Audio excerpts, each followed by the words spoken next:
జై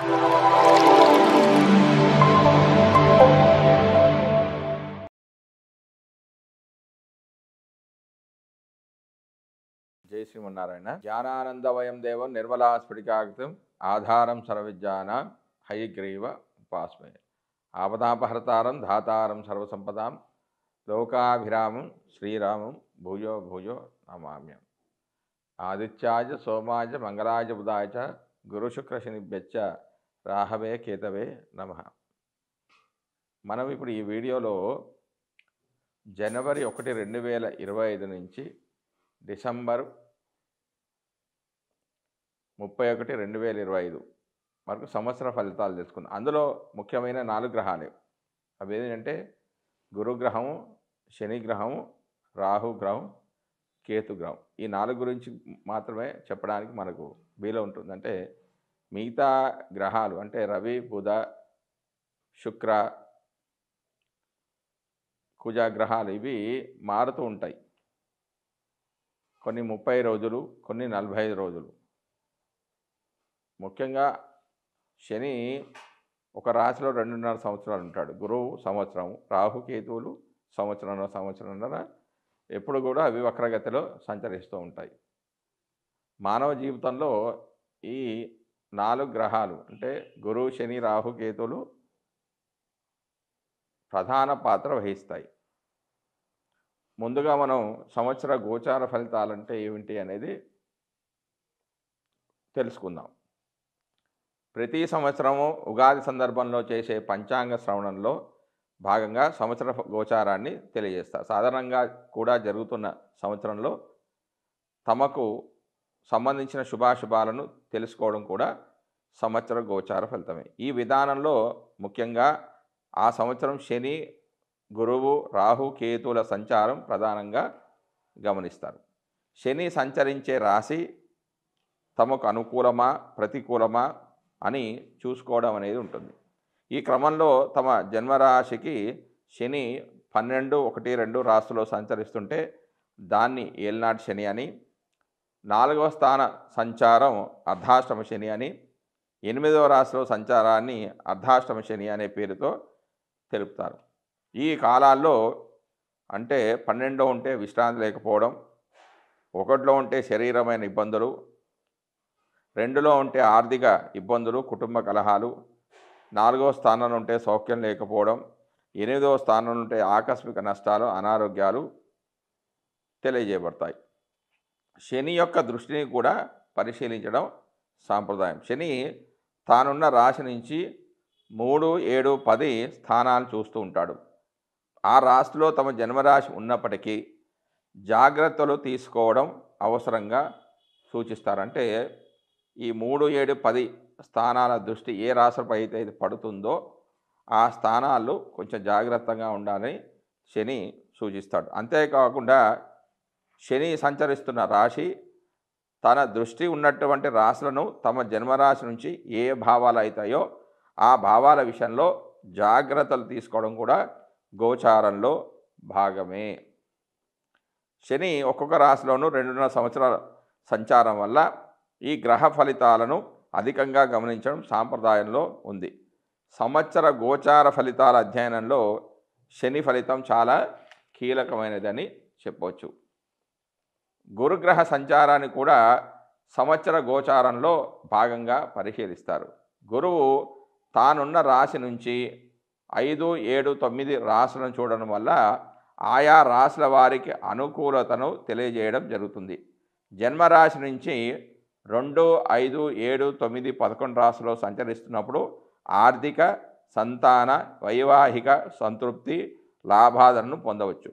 గురుదృష్టి ఉన్నటువంటి భావాల్లో లోపాలున్నా కూడా సరిదిద్దబడతాయి. ఆ సంవత్సరంలో ఏ కార్యక్రమాలకు అనుకూలమో ఏ కార్యక్రమాలకు ప్రతికూలమో కూడా గురుగ్రహ గోచారం ద్వారా మనం గమనించవచ్చు. నూతన సంకల్పాలు నెరవేరడానికి, వివాహ సంతానాది అంశాల్లో పరిపూర్ణత కోసం గురుగ్రహ గోచారం అనుకూలంగా ఉండే విధంగా చూస్తుండడం అనేది సాంప్రదాయం. రాహుకేతువులు తామున్న రాశులకు అనుసరించే భావాలకు సంబంధించిన అశుభ ఫలితాలను ఇస్తుంటాడు. ముఖ్యంగా 3, 6, 11 స్థానాల్లో తప్ప మిగిలిన స్థానాల్లో ఆయా భావాలకు లోపాలను తెలియజేయడం గోచార సాంప్రదాయం. ఏదైనా శుభగ్రహంతో కలిసి ఉన్నప్పటికీ ఆ గ్రహం యొక్క శుభత్వాన్ని తగ్గించే విధంగా రాహు కేతువు గ్రహాలు ఉంటాయి. అందువల్ల ప్రతి రాశి వారికి రాహు కేతు ఉన్నటువంటి భావాలను జాగ్రత్తగా చూసుకోవాల్సి ఉంటుంది. శని, గురువు, రాహు, కేతువులు అధిక కాలంలో ఒకే రాశిలో సంచరించడం వల్ల సంవత్సర ఫల నిర్ణయంలో వీరి ప్రాధాన్యం అనేది అధికంగా ఉంటుంది.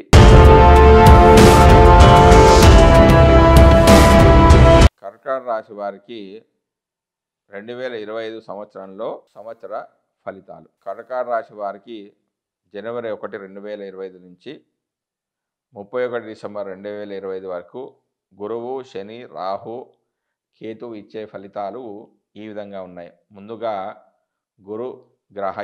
గురుగ్రహం యొక్క ఫలితాలు. గురువు జనవరి 1, 2025 నుంచి 13 మే 2025 వరకు లాభస్థానంలో సంచరిస్తూ ఉన్నాడు. 11వ రాశిలో శుభఫల దాత. సర్వతోముఖాభివృద్ధి, బలము, తేజస్సు, మంత్రసిద్ధి, ఉద్యోగ వృద్ధి, కీర్తి, సంతాన ప్రాప్తి, నూతన ఉద్యోగ వ్యాపారాలు లాభిస్తాయి.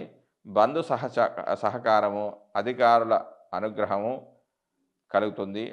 బంధుమిత్రుల సహకారంతో అన్ని పనులు కూడా పూర్తి చేస్తారు. కానీ 11వ స్థానానికి వేదస్థానమైన 8లో శని యొక్క సంచారం వల్ల నీచ స్త్రీలతో పరిచయము, వీర్య నాశనము, కలహము, గర్భకోశము, వాతవ్యాధి, స్థాన చలనము వంటివి కలిగే అవకాశాలు అనేవి ఉన్నాయి.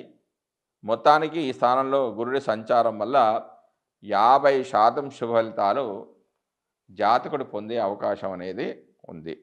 తర్వాత మే 14, 2025 నుంచి అక్టోబర్ 17, 2025 వరకు లాభంలో సంచరిస్తున్నాడు.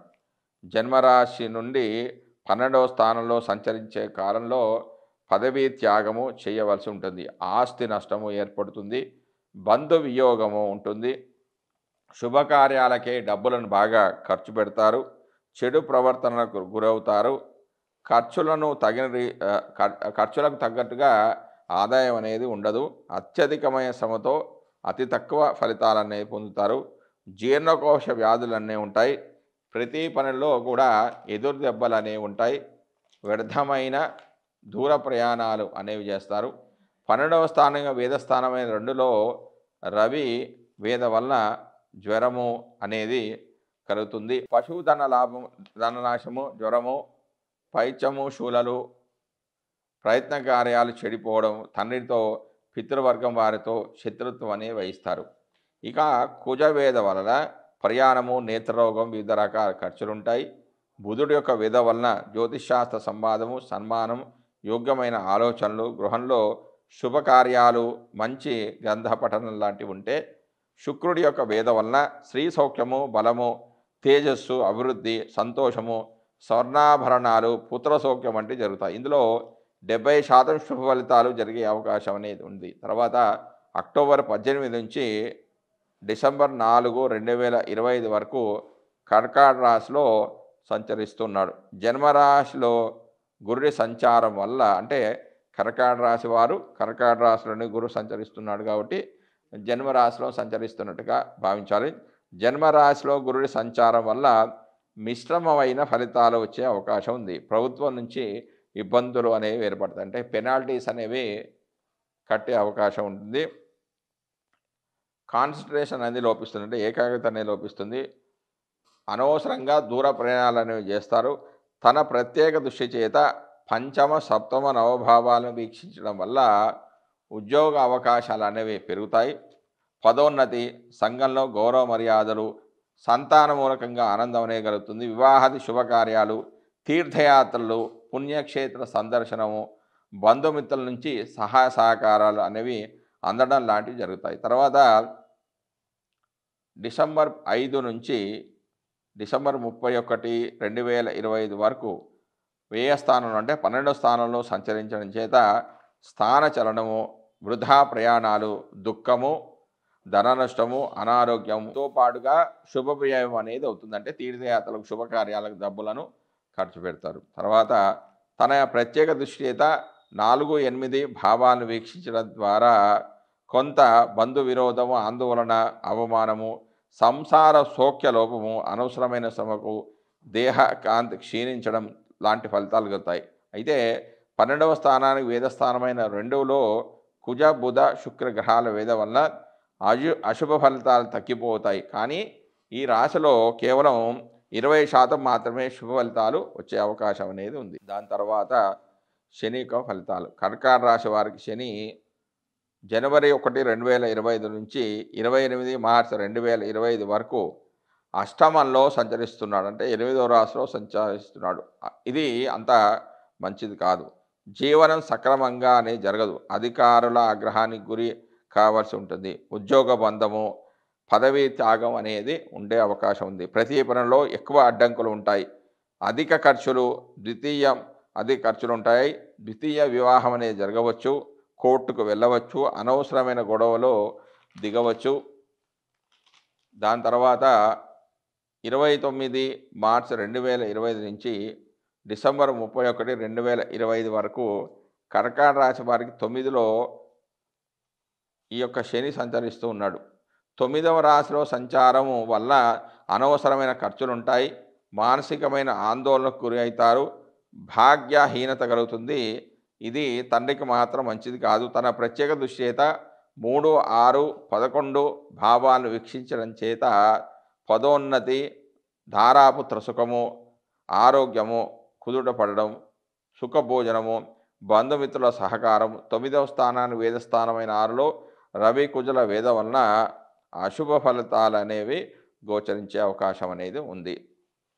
దాని తర్వాత రాహు యొక్క ఫలితాలు. కర్కాటక రాశి వారికి రాహు జనవరి 1, 2025 నుండి 17 మే 2025 వరకు 9వ స్థానంలో రాహు గోచరిస్తున్నాడు. ఈ స్థానంలో చెడు ఫలితాలే ఇస్తాడు. దూరదృష్టి, ప్రయాణాల్లో ఇబ్బందులు, ధనధాన్య నష్టం వంటివి ఉంటాయి. రాహు తన సప్తమ దృష్టి చేత 3వ స్థానాన్ని వీక్షించడం ద్వారా శారీరక బలము పెరగడం, ధనలాభం, సౌభాగ్యం వంటి శుభ ఫలితాలు కూడా ఇస్తాడు. జనవరి 4, 2025 నుంచి జనవరి 20, 2020 వరకు నవమ స్థానానికి వేదస్థానమైన 6లో బుధ సంచారం వలన జ్యోతిష్శాస్త్ర సంవాదము, సన్మానము, యోగ్యమైన ఆలోచనలు రావడం, గృహంలో శుభకార్యాలు వంటివి జరగడం వంటివి కూడా జరుగుతాయి. తర్వాత మే 18, 2025 నుంచి 31 డిసెంబర్ 2025 వరకు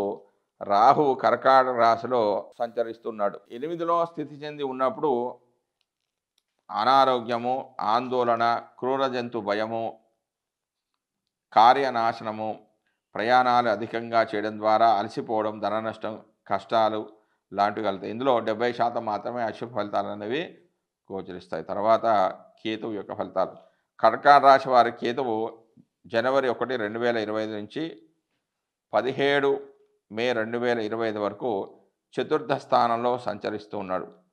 చతుర్థ స్థానంలో సంచరించే సందర్భంలో సుఖం లేకపోవడం, అధికంగా ప్రయాణాలు చేయడం, ఆడవాళ్ళతో గొడవలు పడడం వంటివి జరుగుతాయి. దశమ స్థానాన్ని వీక్షించడం ద్వారా కేతు తన సప్తమ దృష్టి చేత దశమ భావాన్ని వీక్షించడం ద్వారా కొంత శ్రమకు ఓర్చి కొన్ని పనులు అనేవి పూర్తి చేస్తారు. మే 18, 2025 నుంచి డిసెంబర్ 31, 2025 వరకు 3వ స్థానంలో సంచరిస్తున్నాడు. ఈ స్థానంలో అతి బలవంతుడైన కేతువు శరీర బలాన్ని పెంపొందిస్తాడు. ప్రజల్లో తన మాటకు విలువ పెరిగేటట్టుగా చేస్తాడు. 9వ స్థానాన్ని వీక్షించడం చేత ప్రయాణంలో ఇబ్బందులను పెడతాడు. కొంత నష్టాన్ని కలిగజేస్తాడు. బలము, తేజస్సు, అభివృద్ధి అనేవి జరుగుతాయి. సంతోషము, బంగారు ఆభరణాలు కొనడం వంటివి కూడా జరుగుతాయి. బుధుని యొక్క వేద వలన 23 మే 2025 నుంచి జూన్ 5, 2000 వరకు బుధుడు యొక్క వేద వలన అంటే ఆ స్థానానికి వేద స్థానంలో సంచరించడం వల్ల మంచి ఆలోచనలు, గృహంలో శుభకార్యాలు వంటివి జరిగే అవకాశం అనేది ఉంది. జై శ్రీమన్నారాయణ.